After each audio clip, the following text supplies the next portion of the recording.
ವಿರುದ್ಧದ ಮೂಡಾ ಹಗರಣ ಪ್ರಕರಣಕ್ಕೆ ಸಂಬಂಧಪಟ್ಟಂತೆ ಸದ್ಯ ಇದೀಗ ಇಡಿಯಿಂದ 300 ಕೋಟಿ ಆಸ್ತಿಯನ್ನ ಮುಟ್ಟುಗೋಲು ಹಾಕಲಾಗಿದೆ. ರಿಯಲ್ ಎಸ್ಟೇಟ್ ಉದ್ಯಮಿ ಏಜೆಂಟರ ಹೆಸರಿನಲ್ಲಿದ್ದಂತಹ ಆಸ್ತಿ ಇದು. ಸಿಎಂ ಸಿದ್ದರಾಮಯ್ಯ ವಿರುದ್ಧದ ತನಿಖೆ ಈ ಮೂಲಕ ಮತ್ತಷ್ಟು ಬಿಗಿಗೊಂಡಿದೆ. 142 ಸ್ಥಿರಾಸ್ತಿಯನ್ನ ಜಪ್ತಿ ಮಾಡಿದ ಜಾರಿ ನಿರ್ದೇಶನಾಲಯ ಅಂದ್ರೆ 300 ಕೋಟಿ ರೂಪಾಯಿ ಮೌಲ್ಯದ ಆಸ್ತಿಯನ್ನ ಈಗ ಇಡಿ ಜಪ್ತಿ ಮಾಡಿರುವಂಥದ್ದು. ಈ ವಿಚಾರಕ್ಕೆ ಸಂಬಂಧಪಟ್ಟಂತೆ ಸ್ವತಃ ಟ್ವೀಟ್ ಮೂಲಕ ಇಡಿ ಮಾಹಿತಿಯನ್ನ ಕೂಡ ತಿಳಿಸಿದೆ. ಮೂಡಾ ಹಗರಣ ಪ್ರಕರಣಕ್ಕೆ ಸಂಬಂಧಿಸಿದಂತೆ ರಿಯಲ್ ಎಸ್ಟೇಟ್ ಉದ್ಯಮಿಗಳ ಹೆಸರಿನಲ್ಲಿ ನೋಂದಣಿಯಾಗಿದ್ದ 142 ಸ್ಥಿರಾಸ್ತಿಯನ್ನ ಜಾರಿ ನಿರ್ದೇಶನಾಲಯ ಮುಟ್ಟುಗೋಲು ಹಾಕಿಕೊಂಡಿದೆ.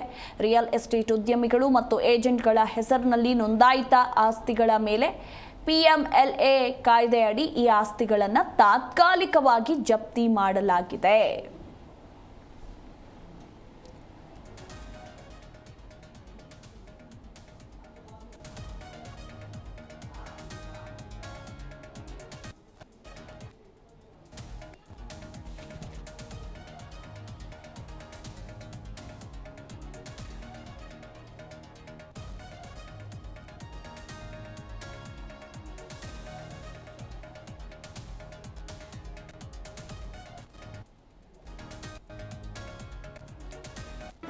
ಜಿ ಕನ್ನಡ ನ್ಯೂಸ್ ಈಗ ನಿಮ್ಮ ಮನೆಯಲ್ಲೇ ನೋಡಿ.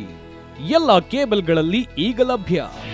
ನಿಮ್ಮ ನೆಚ್ಚಿನ ಜಿ ಕನ್ನಡ ನ್ಯೂಸ್ ಈಗ ಸನ್ ಡೈರೆಕ್ಟ್ ನಲ್ಲಿ number 292, Tata play number 1664, Jio TV number 1334, NXT digital number 30, in cable number 30, city networks 51, U digital number 162, GTPL number 17, Rockline telecommunications number 42, Shri Basaveshwara cable number 168, rural cable network 60, Vinayaka digital 57, Abhishek cable 821, city channel 53, Siddeshwara cable network 57, V4 digital Infotech 628, Surya digital networks 53, Gajanan digital number 836, Malnad Infotech private limited number